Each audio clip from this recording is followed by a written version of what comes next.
Hello and welcome to this week's edition of Called Bank Sports. The Utah Jazz dropped a close one last night to the Los Angeles Clippers, and we've just got a few more games before we hit the All-Star break. So we're going to take a look back at these Clippers games and then take a look forward and see where we project the Jazz to finish right before Donovan Mitchell and Rudy Gobert and hopefully Mike Conley head to Atlanta. Yeah, and the games versus the Clippers, I'm really glad they happened, and I'm not terribly upset that the Jazz dropped that close one last night, because I feel like it taught us a lot about the Jazz, and the Clippers kind of opened up a Jazz weakness, but it also showed a lot of the Jazz strengths, even when they're playing with a weakness. So I thought that was an awesome game. It was kind of a weird one with like half of the Clippers roster coming back from injury and Mike Conley also coming back. But if you didn't watch the game, at least go back and watch the highlights. And I think that was an important game, and that might be even like a point where the Jazz can improve further off of that game for the rest of the season. Yeah, I mean, they did absolutely expose the Jazz, just showing when you close out on the three-point shooters and you're able to keep them from passing while doing it just because of the length and athleticism the Clippers have, that it makes it really hard for the Jazz to run the blender around the three-point line like they do, and for Rudy Gobert to kick it out to shooters when he's inside. And the real question is what other teams can actually take advantage of that and can actually guard the Jazz like that? And I think the only other team is the Los Angeles Lakers. No, there's no other squad that I can think of in the NBA that just has that much length and athleticism other than the Lakers. So those LA teams are definitely built to just be capable of playing tremendous defense against the Jazz. And yeah, those are the two toughest teams, because likely those are going to be the teams standing in between the Jazz and a finals appearance. But at the same time, I think the Jazz going through this right now, seeing like how the Clippers force them into playing iso ball, force them into a slightly lower shooting percentage than we'd expect from the Jazz, and the Jazz doing this off of relatively no prep for playing these two star players and Conley back into the lineup. I'm expecting that now the Jazz kind of have some tape, so that when they go into these series, either against the Clippers or Lakers, then they kind of know what to expect. They can do some planning, and that way they might have a little bit of an advantage on game one than they otherwise would have if this game was like the first one where Paul George, Kawhi Leonard was out and they just blew out the Clippers again. And this is why getting the number one seed is just so vital to the Jazz wanting to make it to at least the Western Conference Finals. It is definitely, if they get the one seed, I feel like they have locked in that trip, because you don't want to have to play the Clippers and the Lakers in back-to-back series. But if you get that one seed, barring an absolute implosion from the Clippers or from the Lakers at some point from here to the end of the season, they're going to be the 2-3 seed, and they're going to have to duke it out in LA before coming to Utah. So if you get them right after they just fought in what's going to be a 6-7 game series, that'll definitely make it a lot easier for the Utah Jazz to take out a weakened LA team. And while, yeah, the Jazz will probably end up having to play the Nuggets or the Suns or Trailblazers, one of those three, in the second round, who are all absolutely insane teams, I'd much rather play any of those teams than have to play an LA team in the second round. Yeah, 100%. Of course, the Nuggets end up taking the Rockets spot and knock the Jazz out of the playoffs 2 years in a row. And now they're the ones who are absolutely on our back and we just can't get rid of. Nuggets are an 8th seed. Nuggets win the championship this year. Oh, gosh. Yeah, with the Jazz's luck after last year, it feels like that. But no, I think the Jazz got exposed a bit by the Nuggets, but there was a lot of luck on the Nuggets side, and the Clippers definitely did a lot. That's the first game I've really felt like completely exposed as a Jazz fan but the Jazz kept playing with heart. And that was what was super special to see. Like, yeah, in the second quarter, they looked dejected and it was not going well for the bench. But then Donovan got a couple of quick shots off towards the end of the second quarter. All of a sudden, the Jazz go from being down 14 or 15 points to going into the break down 8, which you were down 8 at the end of the first. So putting up the same number of points as the Clippers in the second quarter is definitely a positive step. And to be able to win the third quarter, would have liked to see the Jazz play a bit better in the fourth quarter, but the Clippers are a really good team. And sometimes you're going to lose to really good teams, even if you're a really good team. So there was a bit of cause for concern in this game, but overall, I don't think the Jazz should be pulling the fire alarm or like, what do we need to do to trade for someone? Because I don't see any benefits. Like, the Jazz still have a great team, even after what happened last night. Mm-hmm. And before we hop into like the rest of the schedule that has been released for the Jazz have 6 more games before there's an All-Star break, and we're not really sure how that's all going down. The NBA hasn't announced everything yet, but we'll talk about those. But I'm curious to hear what you have to say about. So let's say Jazz are 1 seed, Lakers are 2 seed, Clippers are 3 seed. It kind of goes how we expect it. Who would you rather see in the conference finals? Would you rather face the Lakers or the Clippers at this point? And assuming everyone's healthy on all teams. Assuming everyone's healthy on all teams. I'll have to see how we do against the Lakers this Wednesday. I feel like against the Lakers, one thing that we're able to do, and I mean, this is what I'm really intrigued to see who the Jazz start against the Lakers, right? Because obviously you're starting Donovan Mitchell, Mike Conley, and Rudy Gobert, right? And the ideal situation would be able to leave Gobert in the center and funnel players to him like you do typically. But the question is then who's guarding Anthony Davis? And so I would personally want to see Derek Favors out there guarding Anthony Davis.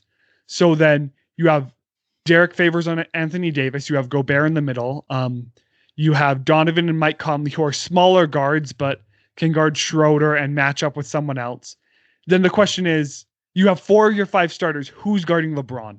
So do you bring out Bojan to guard LeBron, which I would say is a no-go? No. I mean, he did do a lot better last night than he did on Wednesday night against the Clippers. He improved significantly, but Bojan would get absolutely exposed. But that's the best piece you can bring out for the offensive side. Clarkson is 6th man. He's not coming in. And so my thought would be that you bring out Royce O'Neal to guard LeBron. The problem is then you only have one pure ball handler on the court in Conley. Donovan, who's been very capable. You have Royce, who has been really good offensively, but stands in the corner. Then Derek Favors and Rudy Gobert, who have had challenges offensively. So the real question is, do you have enough offensive power with that lineup to be able to put up points? But I think that lineup is good enough defensively to shut down the Lakers. So I feel like defensively we can match up better against the Lakers. My real question is, if we try to match up defensively that way, how will the offense turn out? Since I feel like whenever Gobert gets pulled away from the basket, it hurts the Jazz on points in the paint because everyone else goes into the paint. So I really want to see Gobert stay in the paint, which involves you bringing in the Wasatch Front in Rudy Gobert and Derek Favors. So I think the Jazz can match up defensively a bit better against the Lakers, but I'm not sure if they can then have the offensive firepower necessary. I think the Jazz might actually match up better against the Lakers, but I can't say for certain until we watch this Wednesday's game. And even then, possibly until the second or third game against the Lakers, just with like the learning curve that is going to be playing LeBron James in this squad. Mm-hmm. And this is kind of a pick your poison situation because they're both great teams.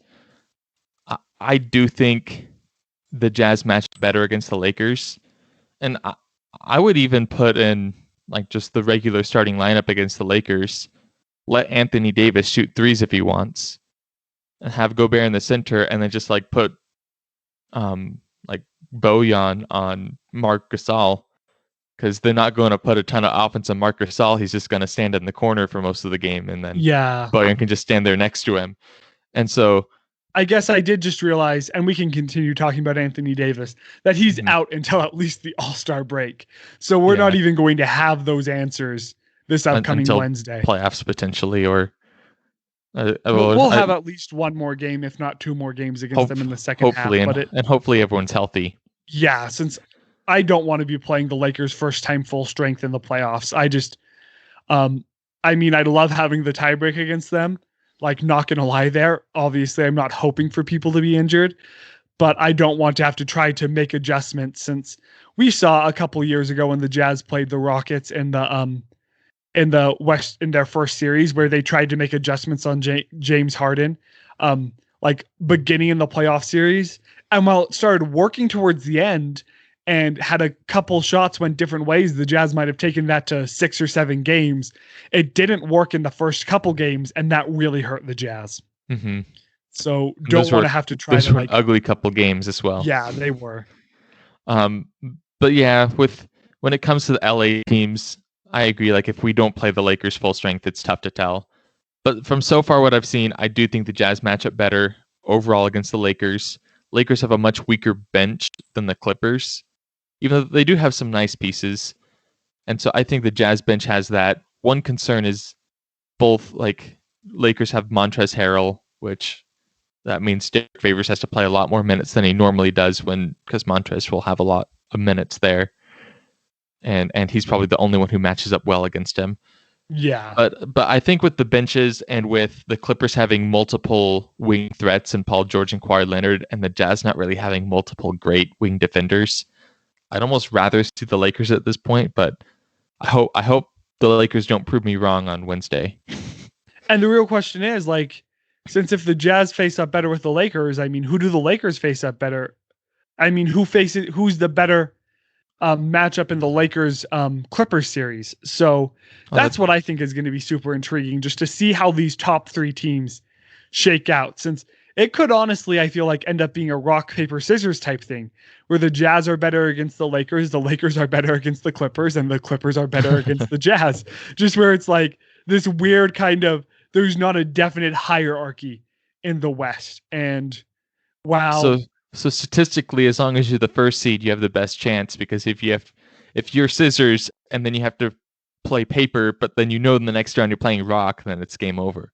Yeah, no, I do really feel like that's why the 1 seed is so important, because let's say the Jazz are scissors, rock and paper are playing in the are playing in the semifinals, and then all of a sudden you get a beat up piece of paper that's really easy to cut through versus, and then even vice versa, let's say the Jazz end up getting rock, hopefully paper was able to beat up rock pretty nice, and then maybe you can so there's our horrendous rock paper scissors analogy for the week. I don't know if we'll ever have a second one of those, but we should write a book about that. That's like a thesis statement right there. Yes, that's what I'll write my So I really am excited to see what goes on this Wednesday. Would love to see it with Davis. Obviously, probably not going to happen.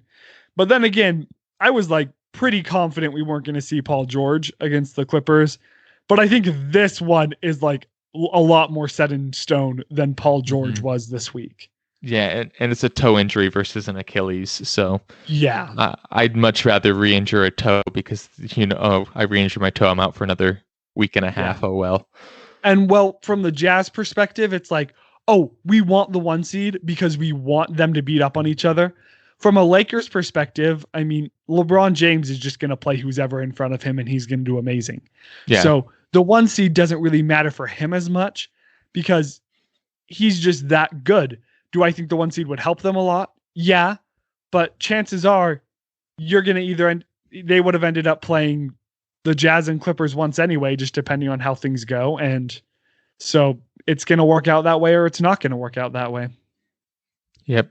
And I have to wonder. I think with the injuries going on for both those teams, it's going to be tough for them to fight for a 1. So as long as the Jazz keep it up, it's not a lock, because it's still only 2 game difference. But they have what it takes to hold on. Yeah. But in order for that to happen, they need to finish out the rest of their schedule strong. Good news is, I feel like there's 4 games that should be pretty like set in Locked stone in. wins. Yeah. And 2 games that I definitely think they can win, because like the cool thing with this Jazz team is you look at any team ahead and you're just like, yeah, they have a really good chance at beating this team. And that team's the Lakers or the 76ers or like another one of the top tier teams in the league. So definitely. The hardest part, obviously Charlotte this Monday. I think that game's going to be locked in win. I mean, Rudy Gobert and Donovan Mitchell are both gonna want to kick Gordon Hayward's trash, and so I think the Jazz are going to dominate. And let's be realistic here. Donovan Mitchell should be more thankful to Gordon Hayward than anything else, because if Gordon Hayward stays, like Donovan's probably not seeing those minutes his rookie year, and he's not where he is today. But I'm sure there's definitely bad blood, or at least a desire to win from Rudy Gobert on that in that matchup. So Charlotte's going to be a win. Miami or Orlando, the scariest part about that is that it's a back-to-back. So not too far of a flight after the Miami game to get to Orlando, but we are ending on a 4-game road stretch with a back-to-back. So are there really any trap games on that other than maybe the 76ers just being a really good team, or what's your thought on those last 4 games heading into the break? Yeah, I think jumping back to Charlotte a little bit. Okay. We don't need to go into the Lakers. We already spent a lot of time on them, and we'll see what happens. Like we spent a lot of time on this channel about them. So the Charlotte game, I agree, it should be a lock win. What I'm going to be watching for, though, is how well Mike Conley does and how well he fits back into the lineup. Because I feel like I think the Jazz will win no matter what, but it might be a lot closer than some Jazz fans want to see, and they might be freaking out. And that's probably because the Jazz are kind of getting the rust off of having Mike Conley back in the lineup, which I hope that happens. I hope we see more of that rust in that game, because if they get that in that game, that means it's not going to carry over to other games nearly as much, I believe, because then they'll have the tape to learn from. But then I'll skip over the Lakers. We've talked about them a ton, and that's just one that I'm excited to see what happens. Just one comment quickly on the Mike Conley rust. I mean, let's look at him last night. He was 5 for 11 from the field, so just under 50%, which is league average is about 46, and he was at like 44. He was 40% from 3 on 2 of 5 shooting, made all of his free throws. What he didn't have was any assists last night. And that was obviously something we talked about the Clippers doing a great job of stopping. But he had 16 points last night. So not his best game of the year, but definitely not a super rusty game. Well, I'm not even concerned about Mike Conley being rusty. I'm concerned about the lineups working with him in there. Okay. So that makes more sense. Like he didn't have any assists, so making sure that everything's still flowing with him. That makes a lot of sense. So hopefully, the Hornets are a perfect team to test that against, because it's not like the Hornets are a bunch of scrubs. They have some decent talent. Yeah. But they also they're all, at least on the offensive end. So the Jazz can do their thing on defense, and then offense they can experiment, because Charlotte's defense is pretty awful, to be honest. That makes a lot of sense. It is a really good matchup, and I feel like that's kind of why sliding him in. I think we would have lost last night without him. I don't think that he by any means hurt the Jazz being on the floor. So sliding him in last night and then having the Charlotte game, so a couple games for him to get back into it with the team before they play before they play the Lakers, is just a really good setup. And whether or not it was intentionally done, just good timing for the Jazz. Yeah. Well, and we talked about this. I can't really say off air because it wasn't live, but after our recording, and that's kind of what we talked about. We were like, okay, let's hope Mike Conley either comes back limited minutes the second Clippers game, or just comes back full strength the Charlotte game. And that's pretty much exactly what happened, except for he had more minutes in that Clippers game. But let's jump to Miami, Orlando, New Orleans, and Philly. I agree that, so Philadelphia, I'm I'm assuming Embiid is going to be back. And that was one thing that the Jazz didn't have to face against Philadelphia. And so that could be, I still think the Jazz would have won that game. It would have been much different. Ben Simmons wouldn't have gone off. Yeah, he wouldn't have. So that's the most interesting game. If the Jazz can beat the Lakers, though, like I would not be concerned at all if Embiid and Ben Simmons are both healthy and they just come back and they have a fire and they want to beat the Jazz. And the Jazz lose, I wouldn't be concerned at all. Especially since if you look at their schedule, you have a back-to-back in Florida, then you have a day in between your game with New Orleans, and then you have a day in between where you have to fly from New Orleans up to Philadelphia. And so it's a pretty tight schedule. Orlando is really the only pushover team where I'd say like the Jazz could like sleepwalk through that game and still win. Because even though Miami and New Orleans, they don't have great records, I still think they have talent. And if you sleep on them, then they can beat you. So definitely. So it's nice that Orlando is the back end of the back-to-back. I still think the Jazz could win out until the end of the schedule, but if they do lose, I want it to be the last one against Philly. And if they can win those next 5, get a decent winning streak going, then I think that would keep the energy up after a loss. Because I feel like with these winning streaks, like fans get so into them, and then when they lose, like a lot of the energy's deflated. So I want to see another at least okay winning streak before All-Star break. I agree. I think worst case scenario, we lose 2 games of these last 6, which wouldn't be horrendous because I mean, when you look at it, it's been players need the All-Star break. I mean, they are physically exhausted, and yeah, the Jazz get today off and Sunday off, but then you play Monday and you have a day in between every game, except for between when you have the back-to-back. So Philly's going to be a hard game on the end of the 4-game road trip. Players really just wanting to be ready and go on vacation wherever they're headed off to. So so Philly's going to be a scary game, but other than that, like the Lakers are going to be hard, but the Jazz should win those other 4, even though Miami and New Orleans are good. I'm not going to discount them at all. And if you're able to go into the break, let me just double check and make sure I'm saying the exact right record for the Utah Jazz. If you're able to go into the break 28-8, that's just so much better than you expected, especially when you look at that and you say, man, we started 4-4 and then we went 20-4 to end the first half of the season. That's impressive. And I don't care who you are, even if the Jazz drop games against the 2 better teams to end it out. The Jazz have shown that they're for real, in large part because they're blowing out the teams that they should blow out. And that's something that the Utah Jazz have not really done in the past. They might have beat them, but they haven't necessarily blown them out. So I'm super happy with where we're at right now. And I really just foresee the Jazz like going into the break and me still being really happy with it. Yeah. And not only is like the performance of the Jazz, but what they proved to us that they can really match up really well with every team.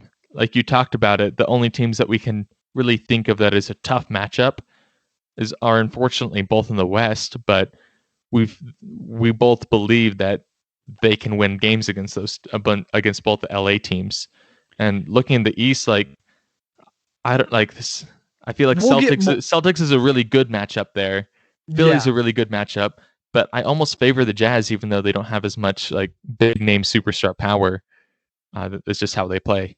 The Jazz just have, the Jazz's 4th, 5th, and 6th options are better than Philly's or maybe not Boston's, but are definitely better than Philly's 4th, 5th, and 6th options.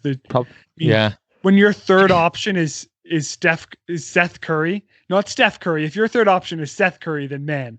But when your third option is Seth Curry, like he's amazing and he's one of the best 3-point shooters in the league, but you don't want him to be your third option. So and the weird thing with Philly is that like Tobias Harris, he should be the third option, but he's like just not consistent enough for him. Like you don't know if one night he's the third or one night he's the 5th or 6th. So they just kind of have a weird thing there.